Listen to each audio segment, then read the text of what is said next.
Nuk ka për ta mbyllur karrierën politike. Thënë këtë, Trump pra do të kishte gjithë këto që unë thash me përjashtim të përshtetjes që ka Rama për Netanyahu, që e ka dhe Trump, do të kishte gjithë arsyet e tjera për të qenë kundër Ramës, siç është kundër Mercit. Shprehur hapur kundër Mercit, kundër Macron. Për sa i përket kundër Starmerit, për politikat e tyre pro-imigracion. Nuk e ka Trump të shqetësim me Ramën. Shqipëria shumë e vogël për të ardhur në tryezën e Trumpit shumë shpesh. Shqipëria vjen kur duhet që gjendet një zgjidhje, siç u ofrua Kosova, hajde se po strehojmë edhe ne të deportuar nga Shtetet e Bashkuara të Amerikës. Ne morët vesh që Kosova u ofrua njësoj si Shqipëria për avë mëdhësorës. Në NATO, Shqipëria nuk ngre kantar fare, është totalisht irrelevante në planin ushtarak, është aty për të thonë po sa herë që i thonë që duhet thuash po. Ashtu siç themi po në Këshillin e Sigurimit, apo jo kur na e thot Amerika, apo në votimet tjera nuk e bën. Thënë këtë, nuk duhet të presim aq më pak ato që presin disa njerëz që unë i njoh që janë simpatizantë, votues apo dhe antarë të Partisë Demokratike, që presin që Trump të largojë Ramën nga pushteti. Për aferën me Ganigal apo për aferat të tjera është një absurditet, është të gënjesh veten, është vetë mashtrim, pra është delusional, që të presësh që Trump duhet të zgjidhë hallet e shqiptarëve dhe të largojë Ramën nga pushteti. Rama është i gatshëm të bëj pazar, t'jap Sazanin, t'jap Zvërnecin. Ato i kërkoj Xharet Kushtin se po t'i kërkoj më shumë i jep Rama, nuk ka rezerva. Rama është ky xhahili që po shem shtëpitë atyre që janë bërë me para gjaku e me para borx në Theth, në Valbon, po t'i shem edhe në Lëpushë, në fshatra të tjera të Veriut, dhe që u jep të pastra, ashtu siç Smotrich po pastron Gazën për t'u dhënë zhvilluesve në thonjza për të bërë ndërtime, ashtu dhe Rama po bën njëjtë gjë në Shqipëri. Atë që po bën Netanyahu në Izrael, ndryshimi vetëm është që nuk po e bën me bomba, por po e bën me polici, me ruspa. Për ta mbyllur tek ajo që përmendët tani tek lindja e mesme, mendoni që do kemi një finalizim të marrëveshjes? Ehud Baruk tha që ishte plani i shkëlqyer, dhe duket që para 2-3 ditësh ishin afër, por me këtë takimin në Egjipt, mos do të janë larguar palët. Unë kam pasur dyshimet e mia që momentin e parë, sepse mu duk plan shumë i mirë për të qenë i vërtet.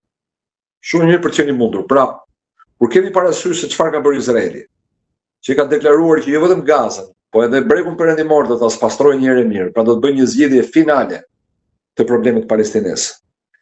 Kur ata Smotrich, Ben Gvir, po dhe Netanyahu haptazi flasin për projekte rindërtimi, madje thonë që kemi për krahjen dhe bashkëpunimin e Trump.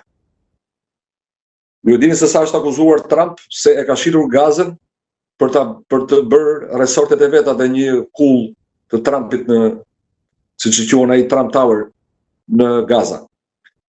Pra, kur ishim në këtë situatë, kur jo më në Gaza që është rrafsh me tokën, por në bregun perëndimor, po shkuleshin ullinjt me buldozer, po deportoheshin me dhunë, po shtyheshin përtej kufive të fshatrave të tyre palestinezët për të zëvendësuar nga kolonë.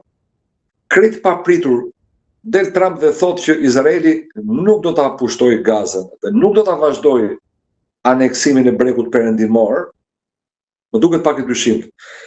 Nga ana tjetër, unë vazhdoj të kem bindjen që Hamasi, me këtë nuk kuptoj çdo luftëtar të Hamasit, po një pjesë e liderëve që ka pasur dhe ka Hamasi, janë bashkëpunëtorë të Mossadit, janë financuar prej Mossadit, kjo është një e vërtetë e provuar tashmë edhe nga mediat izraelite, që gjatë kohës që Netanyahu ka qenë kryeministër dhe i ka qenë shumë gjatë kryeministër në këto 30 vitet e fundit, ka kanalizuar para për Hamasin, përmes Katarit. Duke i thënë gjitha këto, pra, dyshoj se, dhe kam dyshuar e kam thënë edhe në emisionin Arnautistan të kolegut Mustafa Nano, kam thënë që dyshoj se Hamas do ta refuzojë. Pikërisht sepse është shumë e mirë për të qenë vërtet. Dhe duke refuzuar Hamasi, atëherë justifikohet Izraeli përpara gjithë botës, për mua nuk është justifikim, po ta themi që do ta përdorë si alibi, që ja u dham edhe marrëveshjen më të mirë të mundshme. Nuk e pranuan, tani do t'i zhdukim fare. Do t'i deportojmë nëpër Sudan, Egjipt, Shqipëri, Siri, cili vend i botës t'i pranojë palestinezët, do ta pastrojmë një herë mirë. Bregun perëndimor dhe gazet që do të thotë do të zhvendosin janë 6 milion banor me dhunë.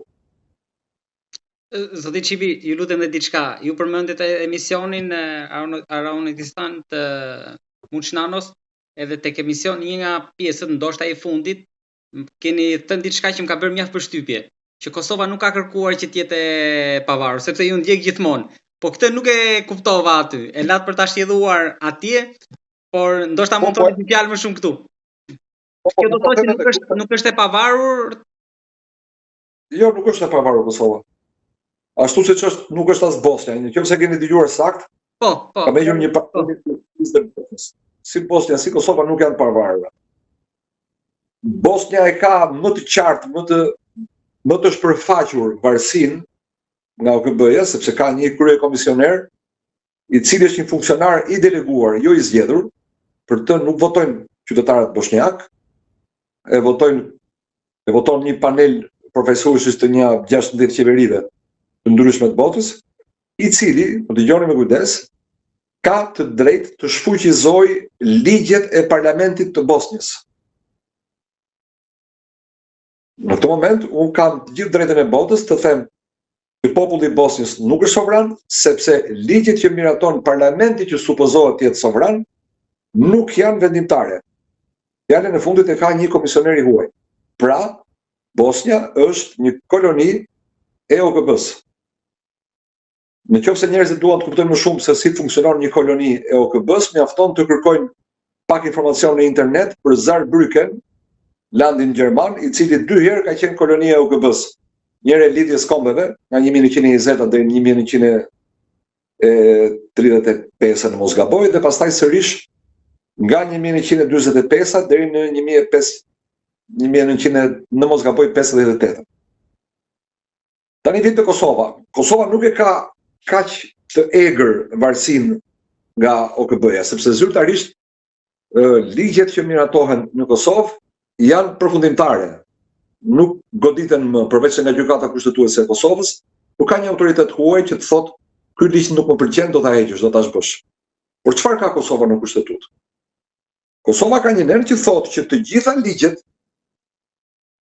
duhet të miratohen edhe me shumicën ligjet për ndryshimin e kushtetutës duhet të bëhen edhe me shumicën e 2/3 të pakicave. Tani ta shpjegojmë qartë. Kosova ka një parlament me 120 anëtar. Që teorikisht i përputhet demografisë Kosovës, dhe në këtë kuptim pakicave etnike u janë rezervuar 20 vende. Tani 20 nga 120 është 1/6, është 17%, që këtu fillon poshtërsia. Pakicat e huaja në Kosovë nuk kanë qenë kur 17%, përveç se përpara 100 vjetësh, po flas nga 90-a e këtej. Po e pranojmë këtë, zemërgjërësitë të Kosovës, pra nga 10% që kanë qenë në 90-ën, në 5% që kishin mbetur në mbarim të luftës, u dhanë 17%, bukurie. Po pse duhet që 2/3 e pakicave të kenë pushtet për të rrëzuar vendimin e 2/3 së shumicës? Që do të thotë, pse nuk vleka vullneti i 1.2 milion shqiptarëve të Kosovës nëse ata votojnë për një gjë në referendum, atje s'ka referendum e hiç, po sigur të kishte, pra të shprehin ata vullnetin që duam një kushtetutë të re. Pse duhet rrëzohet kjo me votat e 200.000 të huajve? Shiko, unë nuk njoh vend më demokratik se sa Zvicra. Për mua është busull. Është ylli polar, nëse do të kuptosh cila është rruga drejt demokracisë, shiko nëse vendi jot po i afrohet apo po i largohet Zvicrës. Zvicra ka 4 kombësi etnike dhe ka autoktone për atje dhe ka 4 gjuhë zyrtare. Njëra nga etnitë unë e kam marrë me shumë vonë, quhet romansh. Janë vetëm 1% ose më pak e popullsisë së Zvicrës. Kanë të drejtën të kenë gjuhë zyrtare. Fare mirë mund ta kishin serbët, mund ta kishin goranët, mund ta kishin të gjithë të huajt në Kosovë. Por ai sa e lejon kjo, e lejon kushtet e Kosovës. Unë nuk do të isha kundër që të kishin të drejtën e gjuhës të gjithë, sepse unë e di se sa kanë vuajtur shqiptarët e Kosovës kur nuk e kishin shqipen të lejuar në Kosovë, apo shqiptarët e Maqedonisë po ashtu që për një kohë shumë gjatë e kanë pasur gjuhë të refuzuar. por romanshët në Zvicër nuk kanë të drejtë të bllokojnë vullnetin e të tjerëve. Kur votohet në referendum në Zvicër, vota e romanshit vlen njësoj me votën e frankofonit, e gjermanofonit, të italianofonit. Madje edhe të huajt që është naturalizuar ka marrë pasaportën zvicerane. Ati janë gjithë barabartë. Këtë duhet kishte edhe Kosova. Respekt për pakicat, patjetër. Të mbrohen manastiret, të mbrohet e drejta e gjuhës, e drejta e flamurit, e manifestimit. Të gjitha të drejtat civile që u anë mohuar shqiptarëve në Kosovë në kohën e Miloševićit apo më herët duhet u njiheshin pakicave. Po jo e drejta e bllokimit. Tjetra që pse do duhej Kosova të deklaronte në kushtetutën e saj se nuk mund të bashkohet me asnjë shtet. Cili shtet sovran e ka të ndaluar të bashkohet me një shtet tjetër? Nëse je shtet sovran, do thotë që vendos vetë. Vendos vetë në dash edhe ndahesh, edhe bashkohesh me të tjerë. Se ky është kuptimi i sovranitetit. Pse ju kërkua Kosovës me ngulp të mos kishte në flamur as të kuqen, as të zezën? Pse duhet të thuhet atyre njerëzve ju nuk jeni shqiptar, se këtë mesazh përcjell flamurin. Që ju nuk jeni shqiptar. Ju do të jeni europian një ditë, sepse keni flamur me sfond blu dhe me yje të verdh, që është flamuri i Bashkimit Evropian. Kemi edhe hartën e Kosovës atje, siç është sajuar flamuri i Kipros, me hartën e Kipros u sajua edhe flamuri i Kosovës, dhe pa ngjyrën e kuqe dhe në zezë. Ç'është kjo? I keni parë ju logot, stemat zyrtare të republikave dhe flamurit e Gjermanisë perëndimore dhe Gjermanisë lindore? Nga 48 deri në 90 janë pothuajse identike. Jo vetëm që janë të njëjta të ngjyra, po është pothuajse identike. Ndryshimi është që në një kraj shtetar për Çekani këtej nuk ishte, nga krau tjetër. Po mos harrojmë një gjë, gjermanët ishin ndarë me luftë, sepse kishin nisur një luftë të cilën e kishin humbur dhe ishin ndëshkuar. Dhe mos harrojmë të tjetrën që Gjermania lindore ishte në një regjim totalitar, si Bashkimi Sovjetik, që u imponoi edhe gjermano-lindorëve një regjim tjetër totalitar. E megjithatë nuk u tha askush gjermanëve, as sovjetikët, as komunistët gjermano-lindorë, nuk u thanë që ne nuk mund të kemi ngjyrën e verdhë të kuqe dhe të zezë në flamur. Pse u thuhet kjo gjë shqiptarëve të Kosovës?